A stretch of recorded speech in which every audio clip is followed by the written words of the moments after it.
अस्सलाम वालेकुम। आज की वीडियो में हम लोग question 5 chapter 1 accounts from incomplete records item 2 का क्वेश्चन करेंगे। Nawaz commenced business on 1 January 2016 with a capital of ₹25,000. He immediately bought furniture and fixture for 5,000. On 30th June 2016, he borrowed ₹12,500 from his wife at 9% per annum, interest not yet paid, and introduced a further capital of his own amounting to ₹3,750. Nawaz drew at the rate of $750 per month at the end of each month of household purposes. On 31st December 2016, his position as follow: cash in hand 500, cash at bank 6,500, sundry debtor 12,000, stock 17,000, bill receivable 4,000, sundry creditor 1250, and owing for rent 375. Furniture and fixture are to be depreciated by 10%. Ascertain the profit or loss of the Nawaz during the year 2016. तो हमें यहाँ पे opening capital given है 25,000। उसने कहा कि उसने फ़ौरन जो है ना वो 5,000 का फर्नीचर ख़रीद लिया है, यानी साल के स्टार्ट में, तो इसके ऊपर पूरे साल की डेप्रिसिएशन भी होगी। फिर कहते हैं 30 जून को उसने उधार लिया अपनी बीवी से, जिसके ऊपर इंटरेस्ट रेट क्या है 9%। तो अभी इंटरेस्ट नहीं पे किया तो हम इंटरेस्ट पे करेंगे, जो कि हमारा कितना होगा 6 मंथ का, क्योंकि 30 जून को हम लोन ले रहे हैं और एक साल में वो जितने मंथ इस्तेमाल होगा उतने मंथ का हमने इंटरेस्ट पे करना है। और उसमें से उसने कहा कि वो एक जो है वो फ्रेश कैपिटल इंट्रोड्यूस करवा रहा है, यानी कि उसकी एडिशनल इन्वेस्टमेंट है। तो फिर इसका इफेक्ट किधर होगा? Statement of profit and loss में। फिर कहते हैं नवाज ने 750 रुपये पर मंथ के लिहाज से अपने घर के पर्पज़, अपने ज़ाती इस्तेमाल के लिए अपने बिज़नेस में से निकलवाए हैं। तो 750 मल्टीप्लाई बाय 12 करेंगे, क्योंकि हमारे पास उसने पर मंथ बोला है। कहता है कि 31 दिसंबर को बिज़नेस की पोजीशन ये है कि कैश इन हैंड है उसके पास 500 है, एट बैंक 6,500 है, सन्ड्री डेटर 12,000 है, स्टॉक 17,000 है, बिल रिसीवेबल 4,000 है, सन्ड्री क्रेडिटर 1,250 है, और जो उसने रेंट लिया है उसके कितने पैसे हैं 375। ये आपकी लाइबिलिटी में आएगा। फर्नीचर को जो डेप्रिशिएट करना है वो 10% करना है, और फिर हमने इसकी प्रॉफिट एंड लॉस स्टेटमेंट बनानी है। जैसे मैंने आपको स्टार्ट में बताया कि हमें इसमें ओपनिंग स्टेटमेंट ऑफ अफेयर की ज़रूरत नहीं है, क्योंकि वो ऑलरेडी हमारे पास है 25,000। हमने क्या बनानी है? Closing statement of affair. तो हम लोग पहले क्लोजिंग स्टेटमेंट ऑफ अफेयर बना लेते हैं क्वेश्चन नंबर 5 की।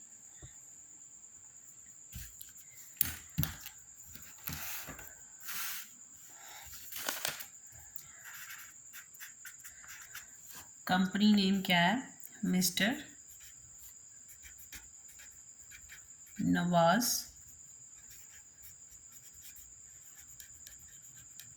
Statement of affairs for the year ended 31 दिसंबर 2016। ये हमारी एसेट साइड है और ये लाइबिलिटीज़ है रुपीज़। तो एसेट्स में हमारे पास क्या क्या गिवन है? कैश इन हैंड है, कैश इन हैंड की अमाउंट है हमारे पास 500। फिर है कैश एट बैंक,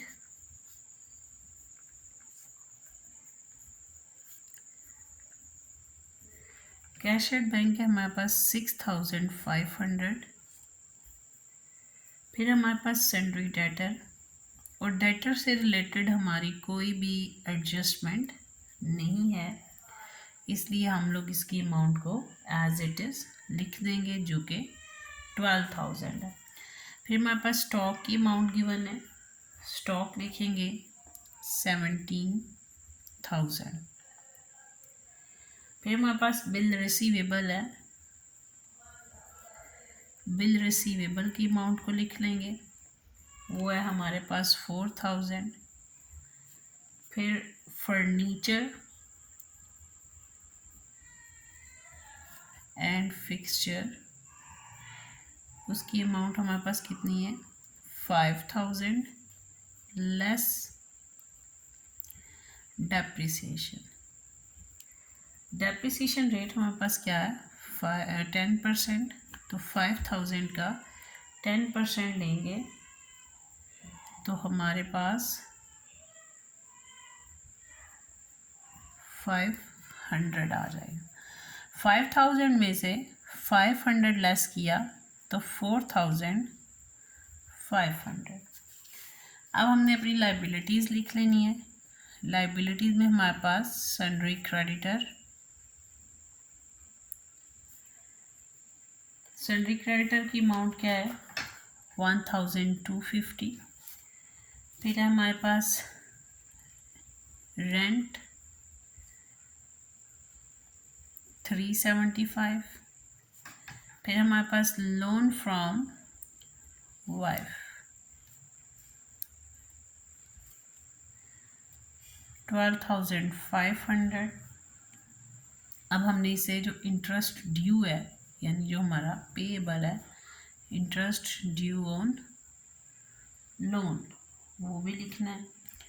कितने परसेंट इंटरेस्ट था 9%, और 30 जून को हमने लोन लिया था।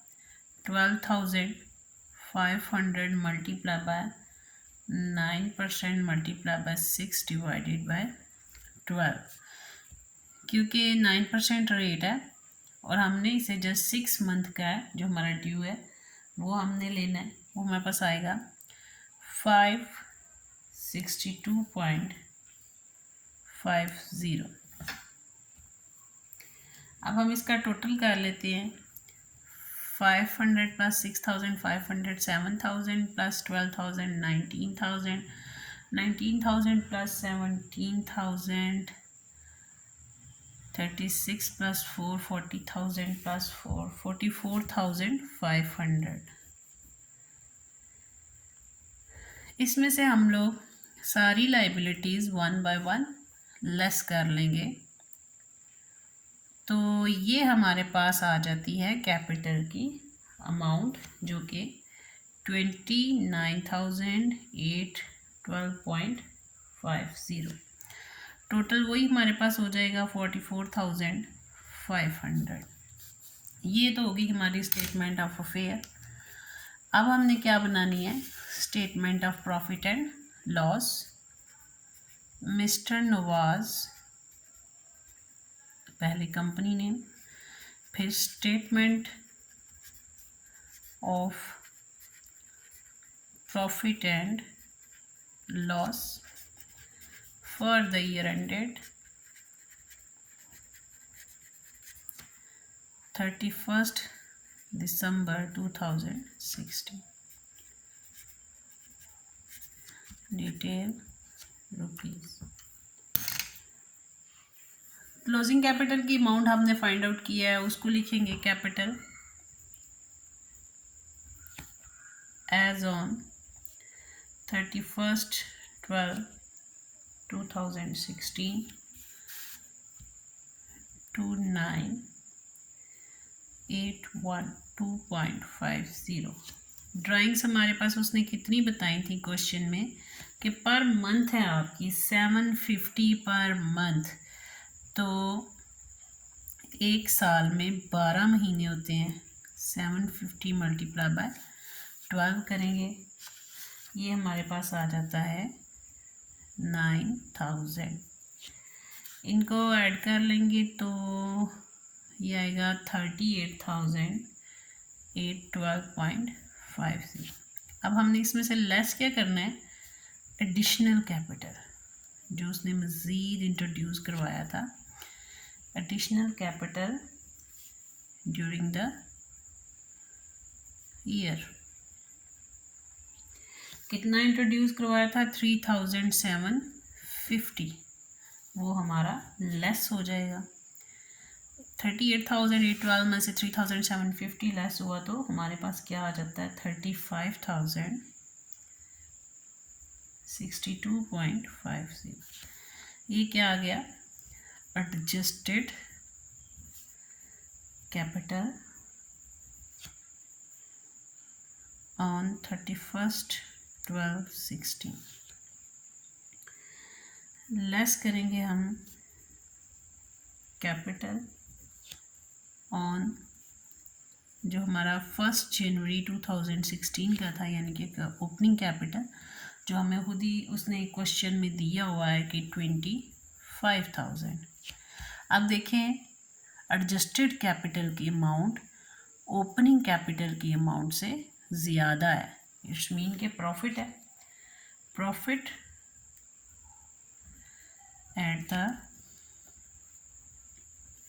एंड ऑफ ईयर, और ये हमारे पास बन जाता है 10,62.50। क्वेश्चन में हमें कोई इंटरेस्ट ऑन कैपिटल गिवन नहीं है, इसलिए हमारा यहीं पे क्वेश्चन कंप्लीट होता है। अगर आपको इस क्वेश्चन में कोई प्रॉब्लम हो तो आप लोग डिस्कस कर सकते हैं। Thank you. अल्लाह हाफिज़।